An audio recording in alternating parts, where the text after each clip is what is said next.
Tuhan, renungan kita pada malam hari ini,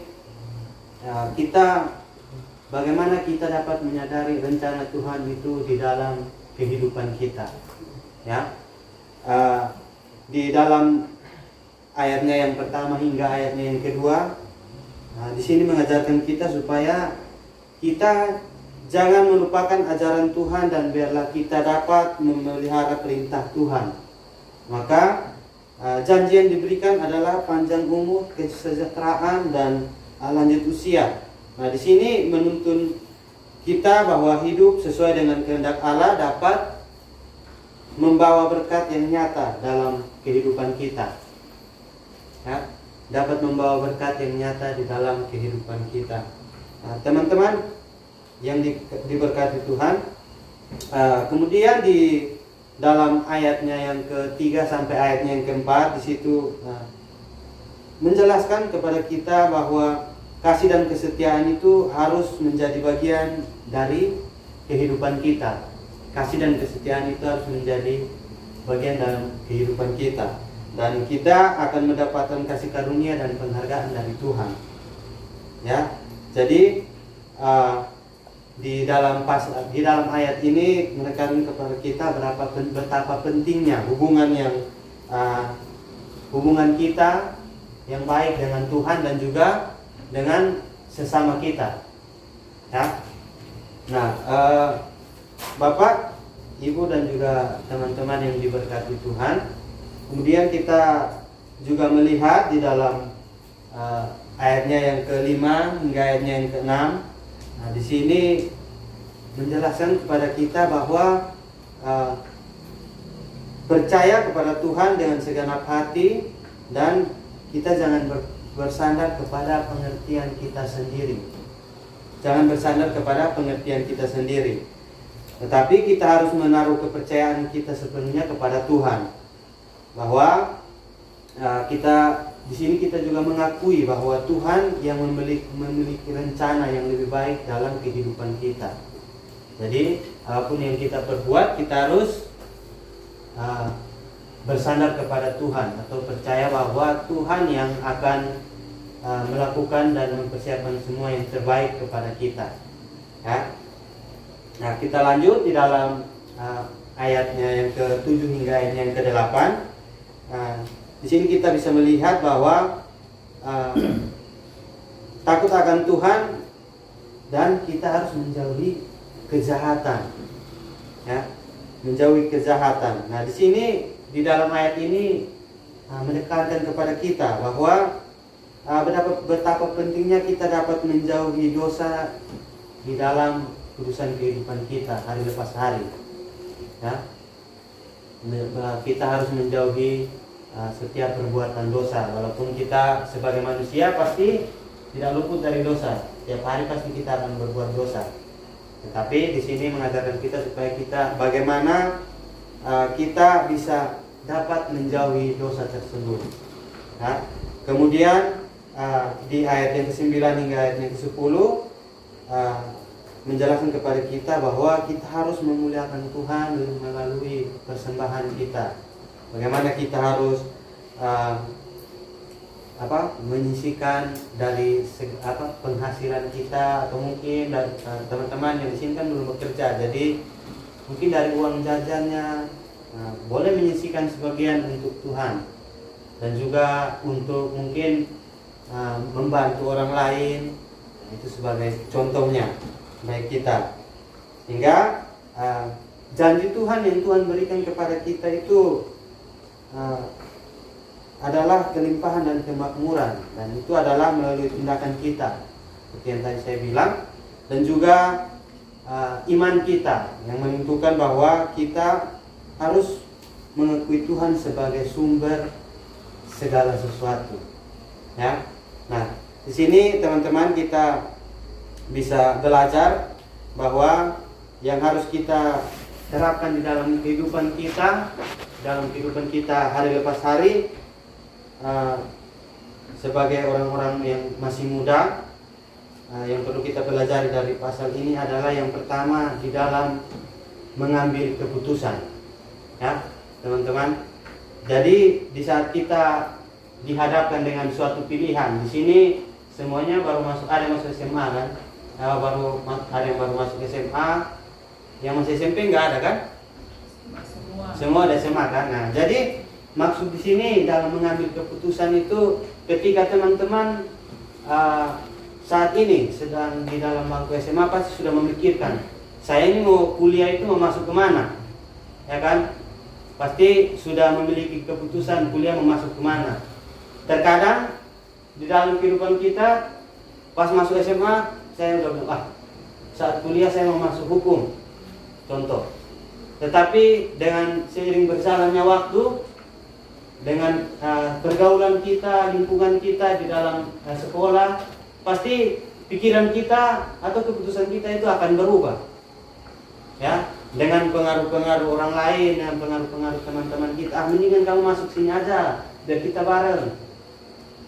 Atau di sini lebih seru. Nah, itu pasti terjadi. Ya. Jadi menjadi sedikit kesaksian soal mengambil keputusan, teman-teman. Jadi saya dulu waktu SMP, saya itu sekolahnya itu di sekolah negeri. Itu ada pakai jurusan. Di SMP kami itu pakai jurusan. Jadi ada jurusan bangunan, kelistrikan, terus jurusan komputer dan kerumah tanggaan. Itu khusus untuk perempuan-perempuan yang mau belajar menjahit atau apa. Kalau bangunan itu untuk apa, kayak contoh menggambar, kayak arsitek begitu. Jadi saya mengambil jurusan bangunan. Jadi waktu SMP itu saya mengambil jurusan bangunan. Jadi saya udah berpikir kayaknya SMA saya lanjut lagi, terus kuliah saya harus masuk arsitek. Nah, seiring berjalannya waktu masuk SMA. Pas masuk SMA saya masuk SMK. Jadi saya masuk SMK, jurusan yang saya pilih itu adalah multimedia, tentang animasi. Jadi bagaimana membuat games, membuat animasi, film 3 dimensi, 4 dimensi. Jadi udah mulai berbelok kan. Dari awalnya saya mengambil, dari SMP saya mengambil jurusan bangunan. Tiap hari itu kami belajar menggambar, pokoknya menggambar terus itu. Tiba-tiba masuk pegang komputer. Jadi waktu pertama kali masuk pegang komputer kami bongkar CPU. Di saat bongkar CPU, pasang kembali bautnya lebih 3. Bautnya lebih 3. Nah, jadi itu apa? Jadi di situ keputusan saya sudah mulai berubah. Nah, di waktu SMA keputusan saya itu sudah bulat, ya teman-teman. Pokoknya dan kami biasa semester naik kelas 2 itu praktek 3 bulan.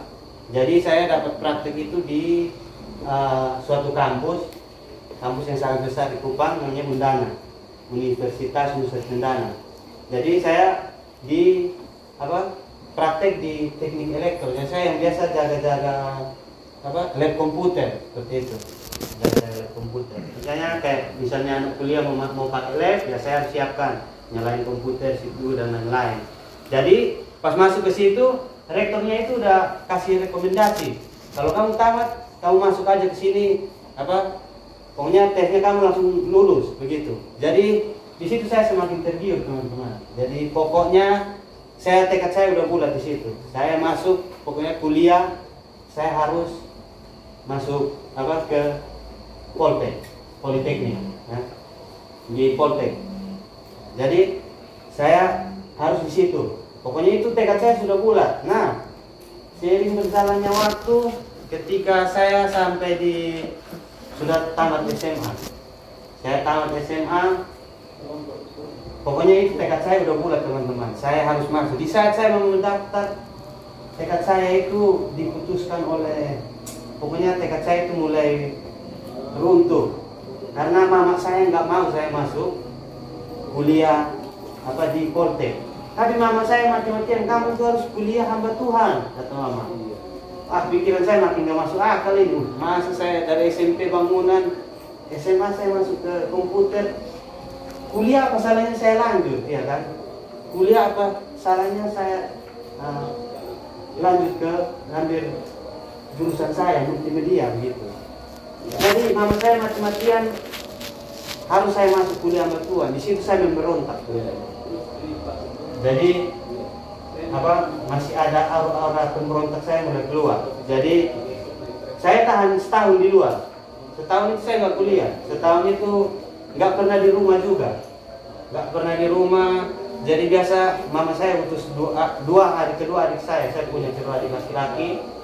Jadi mereka itu yang biasa pergi cari. Baru kalau mereka nggak dapat saya nggak bawa pulang ke rumah, mereka yang dipukul sama mama. Gitu kan.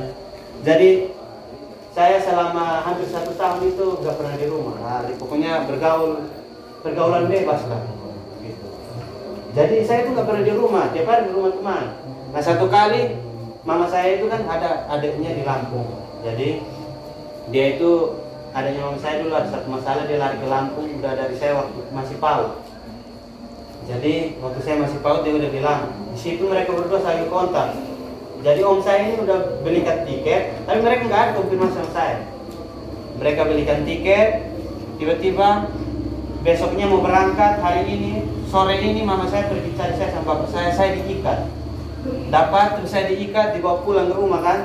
Diikat, bawa ke rumah, sampai langsung pakaian saya itu udah disiap semua di situ. Pokoknya besok ini tiket kamu, besok kamu harus berangkat ke Lampung. Di situ siapa yang nggak kaget? Tapi karena saya udah takut kan, saya nggak takut sama mama, tapi sama bapak saya. Bapak saya itu pendiam, orangnya pendiam, tapi sekali dia bergerak kami paling takut. Mama kami itu cerewet, tapi kalau dia ngomong kami suka sambung-sambung, nggak peduli kami. Tapi kalau bapak kami bahaya itu, karena apa yang ada di sampingnya bisa dipakai untuk pukul apa aja, dia nggak peduli. Jadi di situ karena saya takut, saya ikutin kemauan mereka. Jadi mereka kasih saya pilihan. Kalau kamu sudah sampai di Lampung, berarti kamu mau kuliah ambil jurusan apa aja, terserah kamu. Itu yang penting kamu udah sampai di tangan om kamu. Karena saya mau dididik. Om saya itu kan dididik sama tentara, kan dia tinggal sama tentara dari dulu. Jadi dia mau didik saya, karena saya sudah memberontak kan. Jadi dia mau didik saya. Jadi disitulah sampai di Lampung, saya mulai ada satu pendetanya masih keluarga juga. Jadi dia kasih saya pilihan. Dia bilang, selama 1 bulan ini kamu di Lampung, saya kasih waktu kamu untuk bergumul. Setiap hari kamu harus berdoa, minta petunjuk sama Tuhan. Kamu mau kuliah ini, mau ambil jurusan apa? Pasti Tuhan akan kasih kamu jawaban. Jadi di situ selama 1 bulan itu saya bergumul teman-teman. Tiap hari berdoa. Dan di situ keputusan saya mulai bulat. Saya mau ambil jurusan, saya mau masuk ke sekolah teologi. Ya. Jadi saya masuk ke sekolah teologi, dan setelah masuk saya juga berpikir, saya merasa lucu. Kok kayak nggak masuk akal gitu. Saya SMP itu saya jurusannya bangunan. Terus SMA saya jurusannya multimedia. Kuliah ngambil hamba Tuhan, kayak nggak masuk. Tetapi teman-teman, sebenarnya itu adalah rencana Tuhan. Semua itu Tuhan mungkin mempersiapkan saya supaya saya memiliki keahlian yang dengan berbagai banyak keahlian, supaya di saat saya masuk melayani Tuhan saya tidak bingung. Contohnya seperti sekarang, kalau di saat saya masuk pelayanan, baru awal masuk langsung ditanya sama Om Romi, bisa nggak Om pakai isi worship? Nah di situ kan saya nggak bingung. Iya kan? Saya nggak bingung. Ternyata iya ya. Saya masuk pelayanan di gereja bukan hanya berkhotbah seperti ini, tapi hal-hal kecil pun itu namanya pelayanan. Ya kan? Jadi kayak pegang komputer di atas. Setidaknya saya nggak bodoh-bodoh amat. Setidaknya saya mengerti lah. Dan itu itu memang rencana Tuhan ya. Jadi terus di saat kayak bantu-bantu mengerjakan bangunan, kayak bantu-bantu kerja, di situ saya juga kayak maksudnya sudah memiliki dahulunya udah ada backgroundnya begitu. Dulu kami waktu SMP kami sering menggambar kayak arsitek, terus kami diajar bagaimana membuat campuran, dibuat berapa semennya, pasirnya berapa, terus kami mengajarkan kepada kami bagaimana naikkan batako itu seperti apa, dan semuanya itu masuk ternyata memang yang saya pikirkan saya merasa lucu itu awal-awalnya saja, tapi sekarang udah sampai semakin kesini saya berpikir ternyata memang luar biasa rencana Tuhan ya.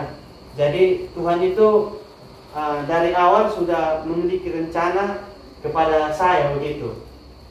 Nah, dan mungkin karena pergaulan saya, Tuhan membiarkan saya supaya saya dapat mengerti bagaimana pergaulan yang bebas itu seperti apa. Dan memang itu tidak baik.